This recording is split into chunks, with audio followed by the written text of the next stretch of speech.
जिस देश में डॉक्टर बाबा साहब के साथ अस्पृश्यता का व्यवहार और तमाम तरीके की घटनाएं हुई, मैं कहना चाहता हूं, बाबा साहब वर्तमान भिक्षु संघ को कालबाह्य मानते थे और इसीलिए डॉक्टर बाबा साहब अंबेडकर ने बुद्धिस्ट सोसाइटी ऑफ इंडिया नाम का ऑर्गेनाइजेशन बनाया था। मैं इस मंच के माध्यम से आपको बताना चाहता हूं और ये संदेश देना चाहता हूं कि 6 दिसंबर 1956 को डॉक्टर बाबा साहब अंबेडकर की स्वाभाविक मृत्यु नहीं हुई थी। डॉक्टर बाबा साहब अंबेडकर की हत्या की गई थी और इसके प्रमाण मैं आपको बताता हूं। 5 दिसंबर 1956 को डॉक्टर बाबा साहब अंबेडकर ने कहा कि मैं ये जो देश है ये बुद्धा का देश है, ये तथागत गौतम बुद्ध का देश है, जहां से करुणा और मैत्री का संदेश पूरी दुनिया में गया है। ये सम्राट अशोका का देश है, जिसकी उपमा आज भी जो राम को लाए हैं, जो राम को लाए, राम सबको लाए हैं और कुछ लोग राम को लाए हैं। वो जब अमेरिका जाते हैं, ब्रिटेन जाते हैं, जापान जाते हैं, थाईलैंड जाते हैं, इंडोनेशिया जाते हैं, चाइना जाते हैं, तो कहते हैं मैं बुद्ध के देश से आया हूं, मैं सम्राट अशोका के देश से आया हूं। वो किसी अन्य भगवान का नाम नहीं लेते। मैं ये कहना चाहता हूं, बाबा साहब अंबेडकर ने कहा जिस ब्राह्मणवादी व्यवस्था ने बुद्धिज्म के विचारधारा को समाप्त करने का काम किया, मैं 2 साल के अंदर इस देश को बुद्धमय भारत बनाऊंगा। दूसरा कहा बुद्धिस्ट कंट्रियों से मदद लेकर मैं पॉलिटिकल ऑर्गेनाइजेशन बनाऊंगा, राजनीतिक संगठन बनाऊंगा। मैं देखना चाहता हूं एक कांग्रेस जो ब्राह्मणवादी व्यवस्था को स्थापित करना चाहती है, लोकतंत्र को नष्ट करना चाहती है, लोकतंत्र के सिद्धांत को ध्वस्त करती है। लोकतंत्र का सिद्धांत क्या है?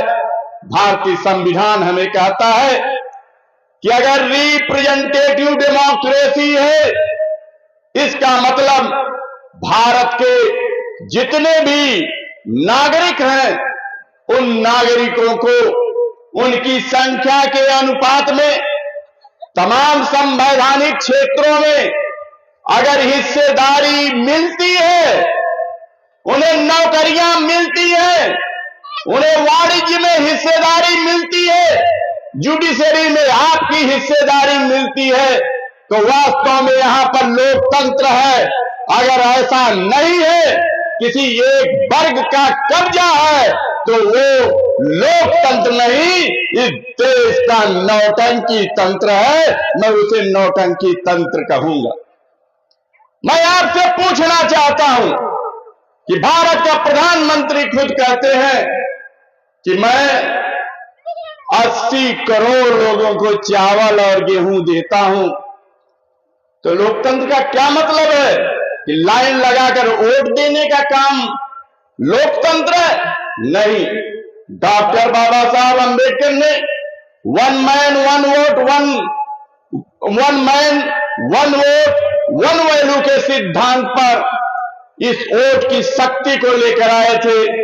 ये हमारे बहुजन समाज को, जो विक्टिम ऑफ सोशल सिस्टम है, जो वर्ण व्यवस्था के द्वारा, जो जात व्यवस्था के द्वारा दबाए गए लोग हैं, कुचले गए लोग हैं, उनको इस देश का हुक्मरान बनाने के लिए ये वोट का सिद्धांत डॉक्टर बाबा साहब अंबेडकर ने दिया। लेकिन आज तो हम गुलाम हैं, यानी 80 करोड़ लोगों के पास इतनी क्रय शक्ति नहीं है कि वो 2 वक्त का भोजन ले सके। मैं यहां पर कहना चाहता हूं कि गुलाम भारत में हमारे लोग अपनी बहन और बेटियों की शादी इज्जत के साथ करते थे। आज गवर्नमेंटें हमारे समाज के लोगों को गवर्नमेंट अनुदान दे रही है और सामूहिक विवाह कर रही है, हमारी मां बहन बेटियों की विवाह हो रही है। यानी गुलाम भारत से बदतर हालात में हम आजाद भारत में पहुंचा दिए गए। तो मैं कहना चाहता हूं कि बाबा साहब अंबेडकर पॉलिटिकल ऑर्गेनाइजेशन बनाना चाहते। 6 दिसंबर 1951 में डॉक्टर बाबा साहब का बिहार का जो गांधी मैदान था उसमें आर्यन चंदापुरी के कहने पर पिछड़े वर्ग का अधिवेशन किया था, लेकिन उस अधिवेशन में पत्थरबाजी हो गई थी। भोला पासवान के कहने पर पत्थर मारा गया था और बाबा साहब अंबेडकर को चोटें भी आई थी। उसकी फोटो भी आज आर्यन चंदापुरी, राम लखन चंदापुरी के जो लड़के हैं उनके घर में है। उस वक्त के जो फोटो है वो फोटो आज भी किताबों में उपलब्ध हैं। ये 3 ऐसे कारण थे जिसकी वजह से 6 दिसंबर 1956 को बाबा साहब अंबेडकर का अचानक सूचना मिलती है कि ये तो परिनिर्वाण हो गया। मैं कहना चाहता हूं बाबा साहब अंबेडकर का परिनिर्वाण हो गया तो डीआईजी सक्सेना की जो रिपोर्ट थी बाबा साहब अंबेडकर का किन कारणों से मृत्यु हुई, किन कारणों से डेथ हुई, वो डीआईजी आयोग की सक्सेना की रिपोर्ट आज तक प्रकाशित नहीं हुई है। भाई मैं ये आपको बताना चाहता हूं। दूसरी चीज मैं बताना चाहता हूं, बड़े दुख के साथ कहना चाहता हूं, बड़े कष्ट के साथ कहना चाहता हूं। डॉक्टर बाबा साहब अंबेडकर ने लाखों लोगों के साथ बुद्ध धर्म को स्वीकार किया,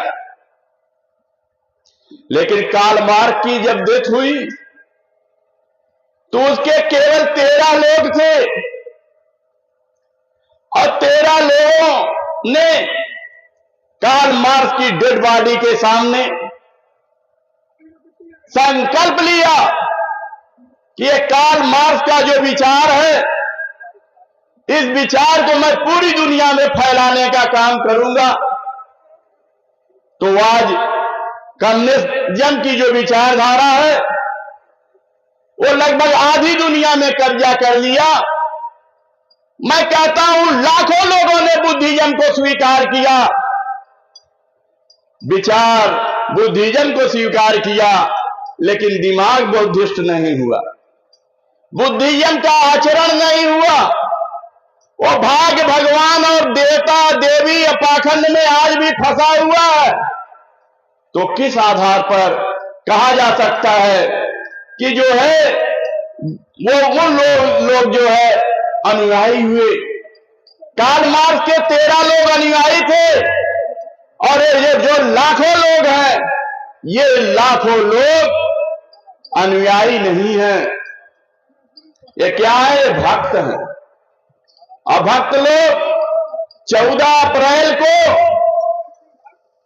बड़ी बुरी तरीके से उन्हें देखा जा सकता है और नारा लगाते हैं जब तक सूरज चांद रहेगा बाबा तेरा नाम रहेगा।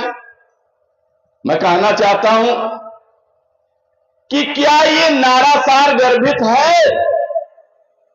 बाबा साहब अंबेडकर अपने जन्मदिन मनाने के विरोधी थे। उसका संदर्भ मेरे पास है, इस समय नहीं है, मैं नहीं कह सकता। उन्होंने कहा मेरी जय जयकार करने के बजाय मेरा जो अधूरा कार्य है उस कार्य को पूरा करने के लिए तुम काम करो। तो बाबा साहब अंबेडकर कहते हैं विचारों में परिवर्तन हुए बगैर आचरण में परिवर्तन नहीं हो सकता। मैं इस मंच के माध्यम से एक जिम्मेदारी के साथ ये कहना चाहता हूं, अगर लाखों लोगों का विचार परिवर्तन हुआ होता तो क्या आज इस देश में ब्राह्मणवाद होता, पाखंड होता, अन्याय और अत्याचार होता? क्या यहां पर शराब की दुकानें होती? क्या यहां पर वेश्यालय होते? क्या हमारी मां बहन बेटियों की इज्जत आबरू लूटी जाती? क्या त्रिशरण और पंचशील में इसका कोई स्थान है? मैं आपसे पूछना चाहता हूं, क्या इनका कोई स्थान है? त्रिशरण और पंचशील क्या है? मैं एक लाइन में बताना चाहता हूं कि शैतान को इंसान बनाने का ये सूत्र है त्रिशरण और पंचशील। आपके अंदर मानवता पैदा करने का। बुद्ध ने कहा कि प्यार से किसी का काम नहीं करना है, करुणा के साथ करना। करुणा और प्यार में अंतर है। प्यार क्या है? मेरे एक मित्र है मिस्टर राम, उनका घर जल गया। मैं डॉक्टर अकमल वहां पहुंचा। इंसानी भाईचारा के नाते मैं चाहता हूं इस मुल्क में इंसानी भाईचारा कायम हो, इस देश में समता, स्वतंत्रता, बंधुता, न्याय पे आधारित समाज और राष्ट्र का निर्माण हो। मैं चाहता हूं बुद्धमय भारत हो। मैं चाहता हूं पंचशील के पालन करने वाले हों। मैं चाहता हूं त्रिशरण पर अमल करने वाले लोग हों। ये उपासक के लिए है त्रिशरण और पंचशील। जो भक्ति लोग हैं उनके लिए 10 पारमिताएं हैं, अष्टांगिक मार्ग है, उसके बाद विपස්සना है, ये सारी चीजें हैं। तो ये मैं चाहता हूं। मैं क्यों चाहता हूं? क्योंकि इस्लाम मजहब में भी ये सारी चीजें मौजूद है और मोहम्मद साहब ने इसको आदेशित किया है कि अगर तुम शराब पीते हो, तुम्हारा नैतिक कर्तव्य है कि ना पियो, लेकिन अगर तुम पियोगे तो तुम्हें 100 कोड़े तुम्हारी पीठ पर लगाए जाएंगे। इसकी सजा भी है, इसका सजा भी है। ऐसा क्यों है? क्योंकि ये डॉक्टर अकमल अरब से आया हुआ नहीं है। हमारे सारे पुरखे बौद्धिस्ट थे। मैं एक जिम्मेदारी के साथ कहना चाहता हूं। कैसे? तक्षशिला विश्वविद्यालय कहां पर है? वो पाकिस्तान में है। बुद्ध का सबसे बड़ा स्टैचू कहां था? वो अफगानिस्तान में। यानी ये बुद्धिज्म एक ब्रॉड यूनिवर्सिटी, 60,000 विद्यालय, 60,000 बच्चे उसमें आवासीय शिक्षा लेने पूरी दुनिया से आते थे। क्या नालंदा में रसायन शास्त्र, भौतिक शास्त्र जब पढ़ाया जा रहा था, उस समय अमेरिका में आग का आविष्कार हुआ था क्या? नहीं हुआ था। हम इतने विकसित मानसिकता के थे, आज हम इतने पिछड़े क्यों हुए? क्योंकि हमने बुद्धम शरणम गच्छामि को त्याग दिया। तो आज आवश्यकता है इस चीज की। हम सब बौद्धिस्ट थे और जब इस मुल्क में पुष्यमित्र शुंगा ने बृहद्रथ की हत्या की, मैं यहां कहना चाहता हूं विनय पिटक में नियमावली तथागत गौतम बुद्धा ने बनाई है भिक्षुओं के लिए। वो ये नियमावली है कि जो है प्रतिदिन आपको प्रबोधन करना है।